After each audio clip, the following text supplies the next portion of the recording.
ఆగండి ఆగండి. Real estate సంస్థ సత్వా డెవలపర్స్ కి ఆగండి అయ్యా 1500 కోట్ల రూపాయల విలువైన భూమిని డెడ్ చీప్ గా ఇచ్చారు అధ్యక్ష.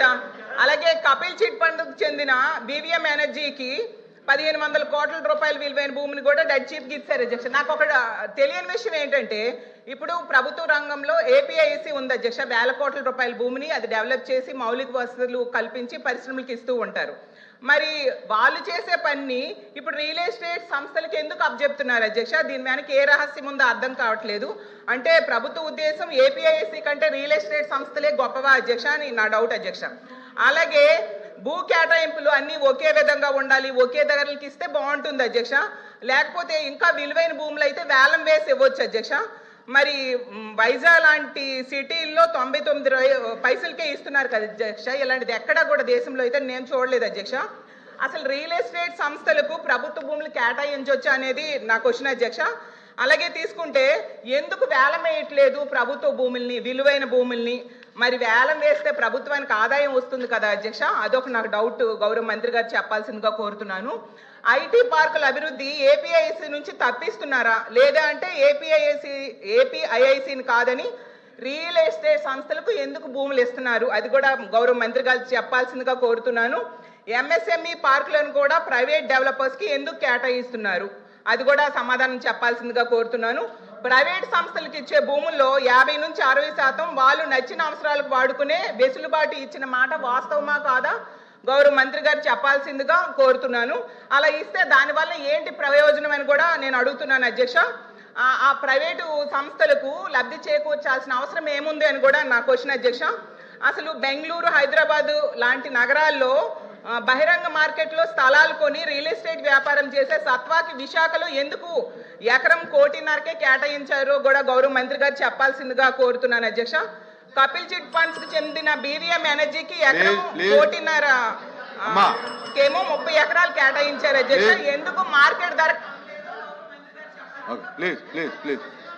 మంత్రి గారు. అధ్యక్ష, గుడ్, మంచి షార్ట్ డిస్కషన్ అయిపోయింది అధ్యక్ష. అధ్యక్ష, 99 పైసలకి మీరు ఎందుకు భూమి ఇస్తున్నారని సభ్యులు నన్ను ప్రశ్నించారు అధ్యక్ష. It is the policy of the government. దాని కారణం కూడా ఏంటంటే అధ్యక్ష, వెస్ట్ బెంగాల్లో మీరు చూస్తే ఆనాడు టాటా వాళ్ళు నానో ఫ్యాక్టరీ పెట్టేదానికి వెళ్ళారు అధ్యక్ష. రతన్ టాటా గారు వెళ్తే ఆనాటి పాలకులు ఆ ప్రాజెక్ట్ని తరిమేశారు అధ్యక్ష. నరేంద్ర మోడీ గారు, గౌరవ ప్రధానమంత్రి నరేంద్ర మోడీ గారు, ఆయన గౌరవ ముఖ్యమంత్రిగా గుజరాత్ ముఖ్యమంత్రిగా ఉన్నప్పుడు అధ్యక్ష, టాటా సన్స్ ఆనాడు రతన్ టాటా గారికి అప్పుడు వాట్సాప్ కూడా లేదు అధ్యక్ష, SMS ద్వారా పెట్టి మీకు 99 పైసలకి నేను మొత్తం భూమి ఇచ్చడానికి సిద్ధంగా ఉన్నాను, మీరు రాండి గుజరాత్కి అని ఆయన కోరితే వాళ్ళు గుజరాత్కి ఆ ఫ్యాక్టరీ తీసుకెళ్లారు అధ్యక్ష. మొత్తం ఎకో సిస్టమ్ అనేది ఏర్పడింది అధ్యక్ష. అదే ఆదర్శంగా తీసుకుని ఐటీ ఎకో సిస్టమ్ మన విశాఖపట్నాన్ని ఒక ఐటీ క్యాపిటల్గా రూపుదిద్దించాలనేది మేము నిర్ణయం తీసుకున్నాం. ఒక ప్లాన్ ప్రకారం మేము ముందలు తీసుకెళ్తున్నాం. ఇక్కడ ఏంటంటే అధ్యక్ష, మొత్తం ఎకో సిస్టమ్ అనేది ఏర్పాటు చేయాలి అధ్యక్ష. ఏపీఐఏసీలు ఐటీ భవనాలు కట్టలేదు అధ్యక్ష, ఎప్పుడు కట్టలేదు. దిస్ ఓన్లీ బిల్డింగ్ అధ్యక్ష. అది మిలీనియం టవర్స్ అని ఒకే ఒక బిల్డింగ్ కట్టారు. అది ఆల్రెడీ లీజ్కి ఇచ్చాం అధ్యక్ష. లీజ్ పైన వచ్చే ఆదాయం చాలా తక్కువ అధ్యక్ష. మనం పెట్టే డబ్బులకి వచ్చే లీజ్ ఇన్కమ్ మనం బేరీ చేసుకుంటే పర్సంటేజ్ చాలా తక్కువ ఉంటుంది కనుక ల్యాండ్ డెవలప్మెంట్కి ఇస్తేనే బెటర్ అనేది ప్రభుత్వం ఒక పాలసీ తీసుకుని చేస్తాం జరిగింది అధ్యక్ష. మూడోది అధ్యక్ష, మేడం గారు అడిగారు, నేను మేడం గారిని సూటిగా ప్రశ్నించాలనుకుంటున్నాను అధ్యక్ష. మా ప్రభుత్వానికి అయితే పిల్లలకు ఉద్యోగాలు కల్పించే లక్ష్యంతో మేము పనిచేస్తాం. గవర్నమెంట్కి 2 రూపాయల ఆదాయం తగ్గినా పర్వాలేదు, ఇచ్చిన హామీ 20 లక్షల ఉద్యోగాలు మేము కల్పిస్తాం. That is our policy. లేదు మీకు ఆదాయం ఎక్కువ కావాలని పాలసీ మీకుంటే అది మీ పాలసీ. మా ప్రభుత్వం పాలసీ అయితే ఉద్యోగాల కల్పన అనేది ప్రభుత్వం పాలసీ అధ్యక్ష. అధ్యక్ష, ఇంకోటి అధ్యక్ష, MSME పార్క్స్ గురించి ప్రశ్నించారు అధ్యక్ష.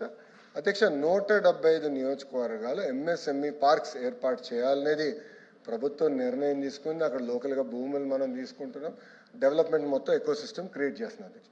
అంతేకాకుండా ప్రైవేట్ పార్క్స్ కూడా చేయొచ్చని మేము పర్మిషన్ ఇచ్చాం అధ్యక్ష. అంటే 10 ఎకరాలు ఉన్నా 20 ఎకరాలు ఉన్నా 200 ఎకరాలు ఎవరి దగ్గరనైతే భూమి ఉందంటే వాళ్ళు ప్రైవేట్ పార్క్స్గా తయారు చేసుకుని వాళ్ళు ఆ పార్క్లో ఇన్ఫ్రాస్ట్రక్చర్ అంతా ఏర్పాటు చేసి వాళ్ళే అది మార్కెటింగ్ చేసి అమ్మకం పెట్టి వాళ్ళు చేసుకోవచ్చు అధ్యక్ష. దాంట్లో అద్భుతమైన ఉదాహరణ శ్రీ సిటీ. ప్రైవేట్ రంగంలో శ్రీ సిటీ ఉంది అధ్యక్ష. శ్రీ సిటీ ద్వారా ఒక ఎకో సిస్టమ్ అనేది ఆ ప్రాంతంలో కూడా ఏర్పడింది అధ్యక్ష. ఇంకోటి ఏఎంటీజెడ్ అధ్యక్ష. విశాఖపట్నంలో మెడికల్ డివైసెస్ మ్యానుఫ్యాక్చరింగ్ కూడా ఒక ఎకో సిస్టమ్ ఏర్పాటు చేశాం అధ్యక్ష. మీరు చూస్తే ఈరోజు ఒక వైబ్రెంట్ ఎకో సిస్టమ్ ఉంది అధ్యక్ష. It is first of it's kind. భారతదేశంలో ఏ రాష్ట్రం లేని విధంగా మెడికల్ డివైసెస్ మ్యానుఫ్యాక్చరింగ్ కూడా ఒక అద్భుతమైన ఎకో సిస్టమ్ ఏర్పాటు చేశాం అధ్యక్ష. ఇప్పుడు సాలపూరే సత్వాది అడిగారు అధ్యక్ష. మేడం గారు దయచేసి వెళ్ళి హైదరాబాద్లో ఒకసారి చూడాలి అధ్యక్ష. ఐఎమ్ రిక్వెస్టింగ్ ఎవ్రీ వన్, మీరు వెళ్ళి దయచేసి చూడండి. దిస్ ఈజ్ నాట్ ర్యాండమ్ కంపెనీలు. ఇది ఏదో ర్యాండమ్ కంపెనీలు కాదు, క్రెడిబిలిటీ ఉన్న కంపెనీలు. కనీసం 5-6 రాష్ట్రాల్లో వాళ్ళు డెవలప్మెంట్ చేస్తున్న వారు. వాళ్ళకి ఏంటంటే అధ్యక్ష, వాళ్ళు బిల్డింగ్స్ వాళ్ళకి grade A office IT office space వాళ్ళు కట్టుకెళ్తారు అధ్యక్ష. Grade A IT office space కట్టుకెళ్తారు. దాంతో మొత్తం ఎకో సిస్టమ్ ఏర్పడుతుంది. వాళ్ళే మళ్ళీ తీసుకెళ్ళి జాయింట్ మార్కెటింగ్ జీసీసీ అందరికీ మేము మార్కెటింగ్ కలిసి కట్టుగా చేయగలుగుతాం అధ్యక్ష. అంటే ఇప్పుడు జీసీసీస్ ఎందుకు వస్తాయి అధ్యక్ష? విశాఖపట్నంకి ఎక్కడుంది అధ్యక్ష? Grade A IT office space లేదు అధ్యక్ష విశాఖపట్నంలో. అధ్యక్ష మేము ఫస్ట్ డావోస్ మీటింగ్లో నేను కాగ్నిసెంట్ చైర్మన్ కలిసిన రవి గారు నేను కలిసినప్పుడు ఐ కమిటెడ్, ఎస్ 99 పైసకి నేను భూమి ఇస్తాను, నేను committed. It is as a minister that was my technique to cell. నేను కమిటెడ్. దాని తర్వాత లాస్ట్ డావోస్లో ఫాలోఅప్ మీటింగ్ వెళ్ళినప్పుడు ఆయన అడిగారు, మా ఎంప్లాయీస్లో ఈ 4-5 రిజర్వేషన్స్ ఉంది, ట్రాన్స్పోర్టేషన్, మనకి రెంటల్ అకామిడేషన్, హాస్పిటల్స్, ఈ ఎకో సిస్టమ్ మీరు ఎట్లా బిల్డ్ చేస్తున్నారు? ఎందుకంటే మా ఎంప్లాయీస్కి ఈ పొటెన్షియల్ ఎంప్లాయీస్కి ఈ కన్స్ట్రెంట్స్ ఉన్నాయంటున్నారు. మీ ప్లాన్ ఏంటి? స్కూల్స్ ఏం చేయబోతున్నారు? ఈ ఎకో సిస్టంలో మీరు ఎట్లా బిల్డ్ చేయబోతున్నారు అని తిప్పి వాళ్ళు మమ్మల్ని అడిగారు అధ్యక్ష. ఏదో ఒక ఐటీ కంపెనీని తీసుకొస్తాం కాదు అధ్యక్ష, మొత్తం ఎకో సిస్టమ్ క్రియేట్ చేస్తేనే ఇది సస్టైన్ అవుతుంది అధ్యక్ష. ఆ ఎకో సిస్టమ్ బిల్డింగ్లో ప్రాసెస్లో as we are bringing hospitals, grade A IT space కట్టేవాళ్ళు. ఇప్పుడు కంపెనీస్ మేడం గారు చెప్పారు, ఓకే ఇది పేపర్ కంపెనీలా? There all credible large scale players అధ్యక్ష. వాళ్ళ స్పేస్లో they are among the top 5. ఇంకా తీసుకురావాలి అధ్యక్ష. విశాఖపట్నంలో ఒక వైబ్రెంట్ ఎకో సిస్టమ్ క్రియేట్ చేయాలంటే తప్పనిసరిగా ఇలాంటి కంపెనీస్ తీసుకురావాల్సిన అవసరం ఉంది. చాలా ఫోకస్డ్గా చేయాల్సిన అవసరం ఉంది అధ్యక్ష. ఎందుకంటే 5 సంవత్సరాలు మనం ఇప్పటికీ చాలా నష్టపోయి ఉన్నాం. ఈ 18 నెలల్లో ఎవ్వరు ఊహించిన విధంగా ఇంత పెద్ద పెద్ద పరిశ్రమలు తీసుకొచ్చారు అధ్యక్ష. మీరు ఒకసారి చూడండి అధ్యక్ష, ఈ 5 కంపెనీల్లో మీరు చూస్తే అధ్యక్ష, ఈ 99 పైసలకి ఇచ్చిన దానికి సుమారుగా 65,000 మందికి ఒక ఐటీ రంగంలోనే మేము ఉద్యోగాలు కల్పించబోతున్నాం అధ్యక్ష. 65,000 మందికి అధ్యక్ష. 5 కంపెనీలు అధ్యక్ష, 5 కంపెనీస్. ఆ లక్ష్యం 5 లక్షల ఉద్యోగాలు. ఒక ఐటీ రంగంలో 5 లక్షల ఉద్యోగాలు ఒక విశాఖపట్నంలో కల్పించాలనేది, అది కూడా 2029 లోపల కల్పించే లక్ష్యంతో మేము అందరం పనిచేస్తున్నాం అధ్యక్ష. 18 నెలలైంది, 19 నెలలైంది ప్రభుత్వ అధికారంలోకి వచ్చి. మేము అధ్యక్ష ప్రశ్న అడిగారు, ప్రశ్న సమాధానం చెప్పాలి అధ్యక్ష. వినేదానికి సిద్ధంగా లేకపోతే నేను కూర్చుంటాను అధ్యక్ష. ప్రశ్న అడిగిన తర్వాత వాళ్ళకి నచ్చపోవచ్చు, అరే ఇన్ని ఉద్యోగాలు వస్తున్నాయి అనేది వాళ్ళకి నచ్చపోవచ్చు, ఇన్ని కంపెనీలు వస్తున్నాయని నచ్చపోవచ్చు. నన్ను ఏం చేయమంటారు అధ్యక్ష? ఒక్కొక్క కంపెనీ మేము పట్టుకొస్తున్నాం, పెద్ద ఎత్తున పెట్టుబడులు తీసుకొస్తున్నాం. 25.3% భారతదేశంలో పెట్టుబడులు ఈరోజు ఆంధ్ర రాష్ట్రంగా వస్తున్నాయి. ఇక్కడున్న సహచారం అధ్యక్షులు మా బీసీ జనార్దన్ రెడ్డి గారు, టీజీ భరత్ గారు, దుర్గేష్ గారు, మేమందరం ఒక జీవోఎంలో ఉన్నాం. మేమందరం కలిసికట్టుగా చేస్తున్నాం కనుకనే ఈ రోజు ఇంత పెద్ద ఎత్తున పెట్టుబడులు వస్తున్నాయి, పరిశ్రమలు వస్తున్నాయి. 20 లక్షల ఉద్యోగాలు మేము కల్పిస్తాం అధ్యక్ష. అధ్యక్ష, మా సభ్యులు స్ట్రైట్గా అడిగిన ప్రశ్న ఏంటంటే, విశాఖ నగరంలో ఉన్న విలువైన భూముల్ని మీరు వచ్చి 99 పైసలు ఇస్తున్నారు. అది ఇచ్చిన దాంట్లో పారదర్శకత లోపిస్తుంది. మీరు వచ్చి వారితో ఏం సంప్రదింపు చేసుకుంటున్నారో ప్రపంచానికి తెలియాలి, కానీ మాకు తెలియదు, ప్రపంచానికి కూడా తెలియదు. మీరు లోపాకారిగా చేస్తున్నారు. ఆ నేపథ్యంలో అదే సంస్థలు మన పక్కనున్న రాష్ట్రంలో, అదే హైదరాబాద్లో కానీ బెంగళూరులో కానీ పారదర్శకతతో బిడ్డింగ్కి వెళ్ళి వాళ్ళు వచ్చి కోట్లాది రూపాయలతో కొంటున్నారు. ఇక్కడికి వచ్చినప్పుడు వచ్చి ఊరికి 99 పైసలుగా మీకు ఇస్తామని చెప్తున్నారు. అనేది మా ప్రశ్న అధ్యక్ష. దాని తర్వాత భావం అధ్యక్ష. దానికి వచ్చి వారు వచ్చి ఎకో సిస్టమ్ గురించి చెప్తున్నారు అధ్యక్ష. వైజాగ్లోను ఐటీ పార్క్ ఎకో సిస్టాన్ని 2004లోనే మేము ప్రారంభించాం అధ్యక్ష. ఆ రోజున నేను మినిస్టర్ని.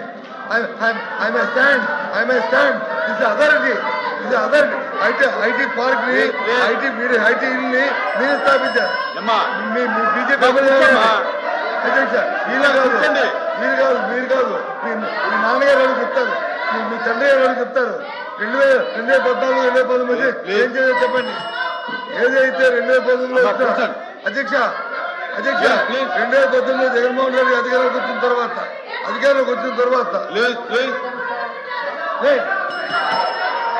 కూర్చోండి. 2019లో ఏదైతే మీరు ఎకో సిస్టమ్ గురించి ఈ డేటా సెంటర్ మారుతారో 2019లో జగన్మోహన్ అధికారంలోకి వచ్చిన తర్వాత అదాని డేటా సెంటర్ వచ్చి ఎవరైతే అమలు చేశారు అదాని చెప్పారు కదా.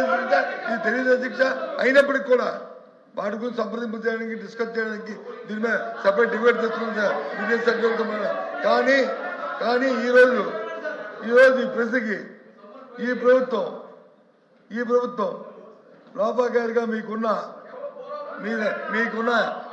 లావాదేవీలతో మీ స్వార్థ ప్రయోజనం కోసం అధ్యక్ష చెప్తాను అధ్యక్ష.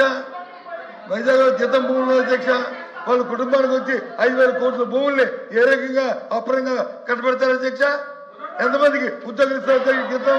5,000 కోట్ల భూముల్ని కట్టబెడతారు అధ్యక్ష. అధ్యక్ష ఇది సమాధానం అధ్యక్ష. కాబట్టి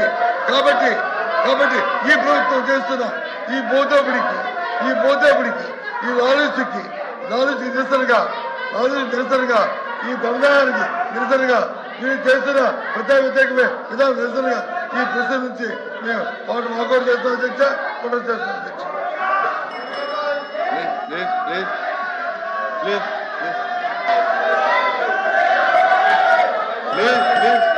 మంత్రి గారు అధ్యక్ష ప్లీజ్ శ్రీకాంత్ కూర్చోండి. శ్రీకాంత్ కూర్చోండి. అధ్యక్ష అమ్మా కూర్చోమ్మా. అధ్యక్ష